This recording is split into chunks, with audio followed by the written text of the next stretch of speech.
folks, let's get started. Hi. Fuck, take two. Well, hey folks, my name's Izo. Fucking take three.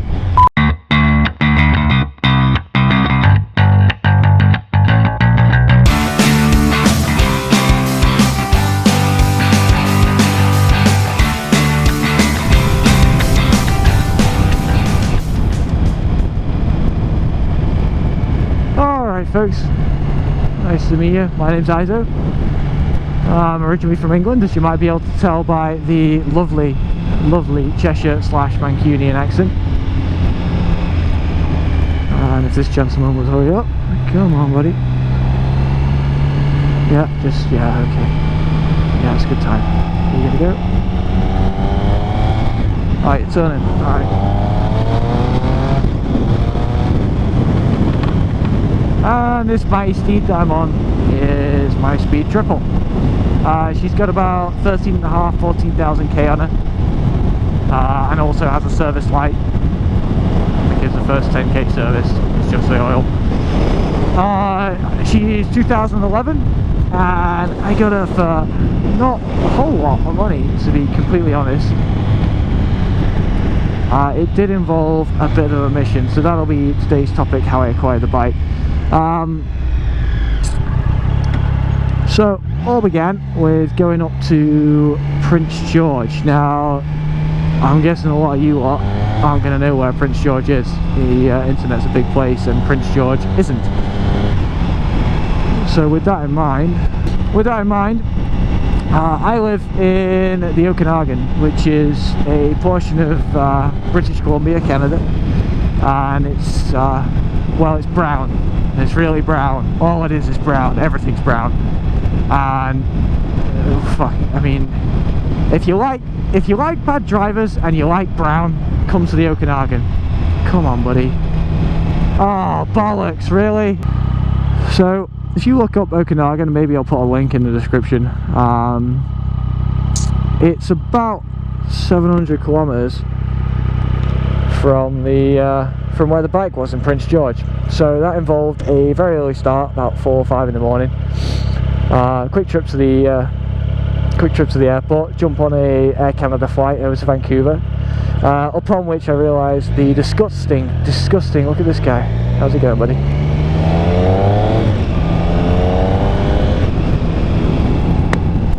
Let's get past these. Came up with the disgusting realisation that before 9 AM in Vancouver International Airport, and probably all the airports in Canada, although maybe somebody can correct me on that, before 9 AM in Vancouver International Airport you cannot get a beer. Now I don't know about you lot, but anytime I'm going on holiday, and frankly to get my bike in a day trip was a holiday, anytime I'm going on holiday I want a beer at the airport. So after that rejection by the rather amused bartender, I jumped on a little flight up to Prince George, unloaded there, waited for my ride to arrive. He's going straight, sorry, he's going left, I'm going straight, and got driven out into the sticks in the middle of nowhere in a remote town in the middle of British Columbia, which screamed butt sex is what it screamed. But fortunately she was a nice lady, and it wasn't a well, my butt's fine, let's put it that way.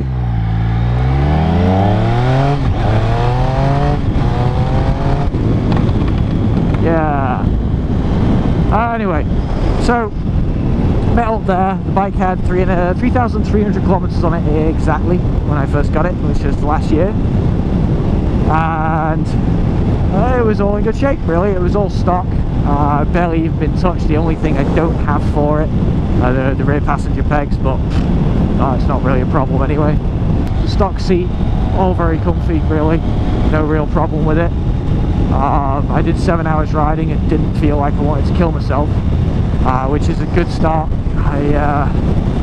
Before I bought the bike, actually a month or so before, I managed to pick up a no I didn't, that's a complete fucking lie. I've been working all day, it's fucked me up. I went on a little road trip and did about 2,500 kilometers on my R6 at the time, which is now sadly gone. And that 2,500 k on the R6, well, a 5-hour ride felt like, you know, my arse is going to fall off, and crashing into a lamppost looked a bit more tempting than actually finishing the ride. This 7-hour ride back home, a little bit spirited, some parts faster than others, all that kind of stuff. I felt alright, tired but alright, not dying, so I can recommend it based on that. And the 7-hour ride back home, and got back. We have a road that I'm sure you'll see at some point. I'll mention it when I do it, if I remember. Here in the Okanagan, it is a good little run, and there's a nice little crest about halfway down it, and me thinking to myself, coming from my no torque R6 to coming to this thing, which is a good solid 80 foot-pounds of torque, 83 or something like that. Going over this crest in third gear, I thought, oh, I'll give it some gas. I'm not really used to the front coming up, at least I wasn't then, and even at the start of the season I'm still a bit rusty. And I go over this crest, fucking the front wheel comes up, I can't see the road, and the headlights are in the way, and yeah, I'm fucking feet are off the pegs, which I know is the worst fucking thing. Like, you can't do anything if your feet are off the pegs. You're basically just with the gods at that point. And yeah, so feet off the pegs, plump it back down, fortunately straight, no big deal, he says, laughing it off. No big deal, and carried on home. But aside from, you know, nearly killing myself on it in the first day, it's been really good. Since then, and I will do a walk around with the bike, I don't know how soon that'll be. Since then, I've done a few things to the bike. Oh, yes.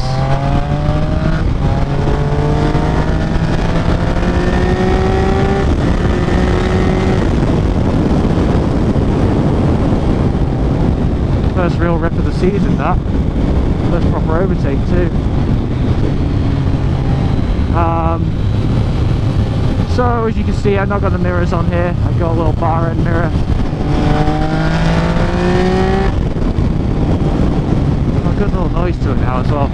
Got a little bar end mirror on the left side, just down there, that you'll just see as I flick the camera to the left. I have a 45 tooth rear sprocket. I managed to get myself impounded. There's a story about that.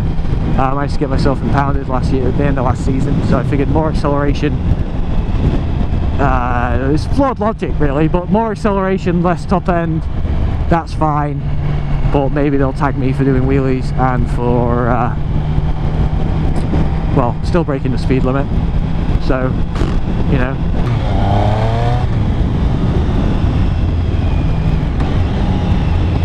Awesome, thank you for waiting, buddy.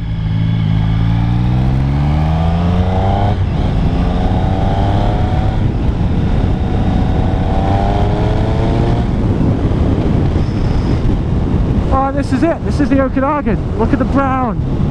I mean, there's even a little bit, this is green actually, relatively speaking, because it's spring. And in the summer it just gets more brown. More brown for everyone. And that can be, well, like I said at the start, you know, if you like brown, fucking come here.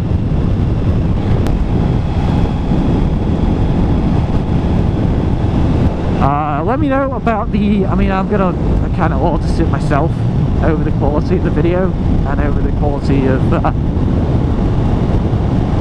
sound, mainly. I think they should work. The camera, sorry, the microphone is just inside my cheek pad, at the front of the cheek pad, so it should be fairly audible. And obviously it won't get uploaded, so you'll never know this existed if it doesn't, if it's shit. That being said, let me know what you think of the quality. You know, I think I've got it in a pretty good spot. I think the chin mount is the way to go with it. No drag on either side. but I'm always open to opinions. I want to converse with you guys. That's kind of why I'm doing it. The other reason why I'm doing it, I just don't want to get caught speeding quite so often. And he says doing fucking 90 and a 50 again, which is actually 40 over in Canada, is impound speeds. And actually this is where I got impounded, but we'll talk about that another time.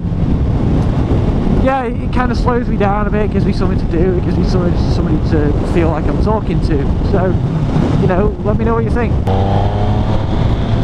Well, chaps, thanks very much for watching. If you liked it, please do like and subscribe. I'll catch you again.